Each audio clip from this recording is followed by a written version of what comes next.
Hey everybody, it's Jason Blaha here, and I had a subscriber ask a question which I'll flip in here, and he's basically saying, hey, what do you think about constant tension? And as a side note, he specifically asked about Jason Gallant. This guy's had to come up a couple of times. So let me put on my +5 out of weaponsmithing, work on skilling up my crafting a little bit, and let's talk about this. No, I don't believe in constant tension. No expert in the field of hypertrophy and exercise science who studies hypertrophy, studies muscle growth, or particularly studies strength believes in constant tension. This is one of those areas that falls back into the area of bodybuilding myth that isn't supported by scientific data. There's no reason to believe in it other than a bunch of bodybuilders who pump themselves full of a lot of drugs, talk about they do it because it gives them a good pump. Again, one of these areas where, again, you've got to quote Bill Starr. Bill Starr always said, as a strength and conditioning coach for NFL players and for football players, wrote one of the first very successful, structured, highly publicized strength programs that put a lot of size and strength on a lot of guys playing football. He always said, I wouldn't trust the average professional bodybuilder to coach a high school football team in the weight room. That's what he said. They weren't qualified to do so. Stuff like constant tension. This is a perfect example of what he's talking about.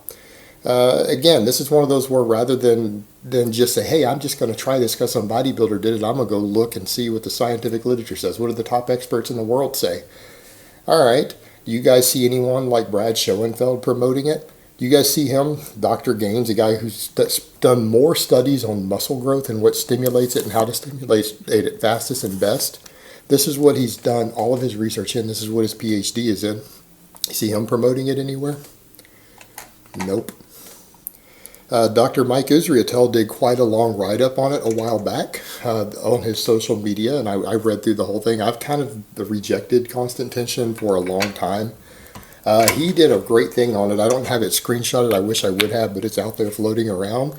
And this is someone who himself competes in bodybuilding, is a professor of kinesiology and a competitive athlete. He basically summarized it up by saying constant tension is complete nonsense.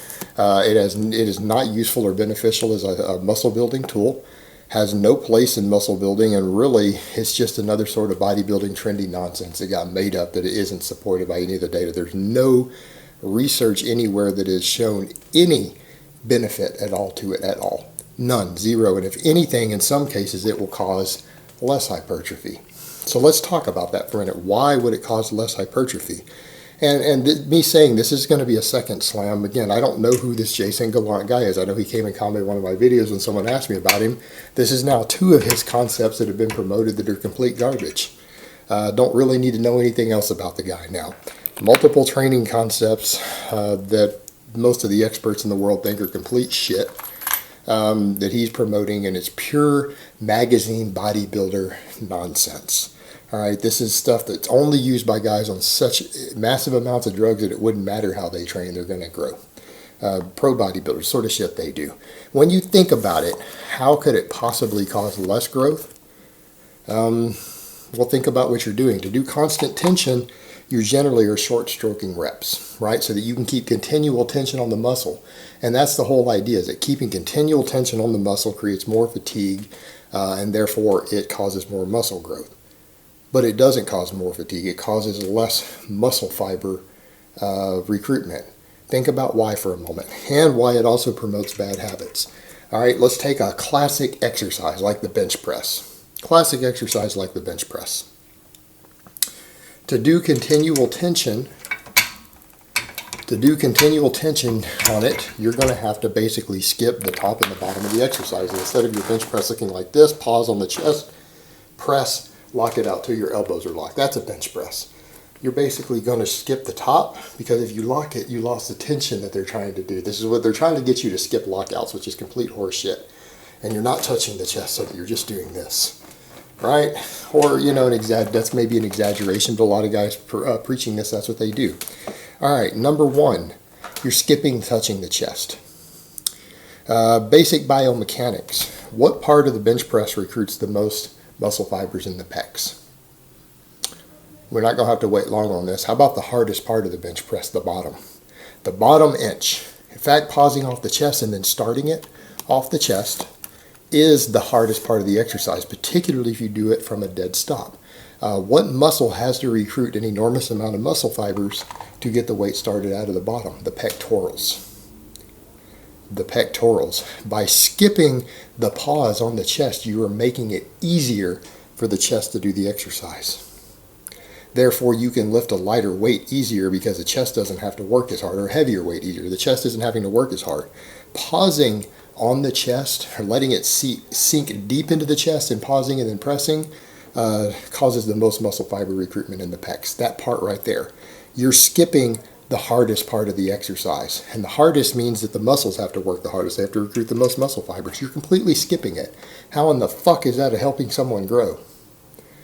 In what fucking world, delusional world, do people live in to where skipping the hardest part of an exercise that recruits the most muscle fibers make more muscle fibers grow? I mean, what sort of brain dead fucking moron came up with that idea? Just think about that for a moment.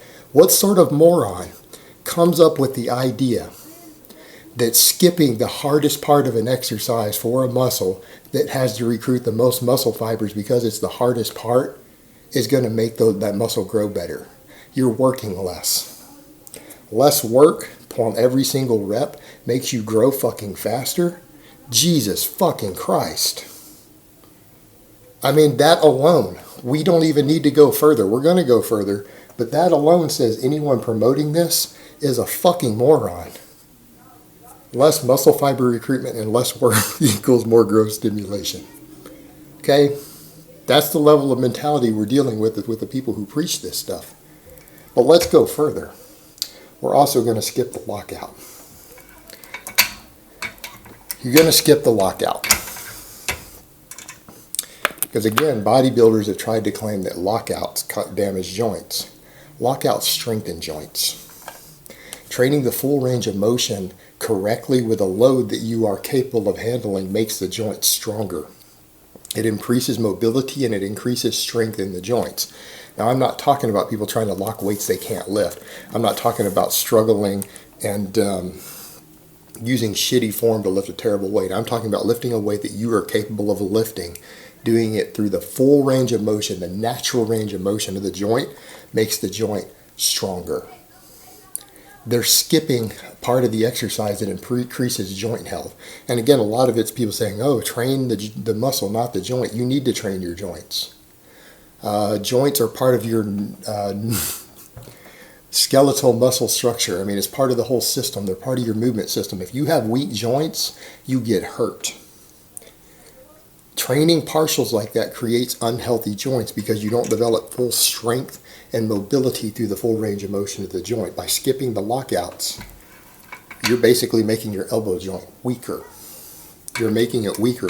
It's like anything else in the body. If you train it under load correctly and with a workload that it can adapt to and improve from, it will get better. All right, it's just like anything else. If you train a muscle too far, you can break it down and it can regress. Joints are the same way. If you train them correctly, you train them through the full range of motion, the proper range of motion with a load that stresses them, but which they can adapt to, they improve over time. So people promoting this are basically ending up with weaker joints in the long term. They're skipping the hardest part of the exercise because they want a fucking ego lift.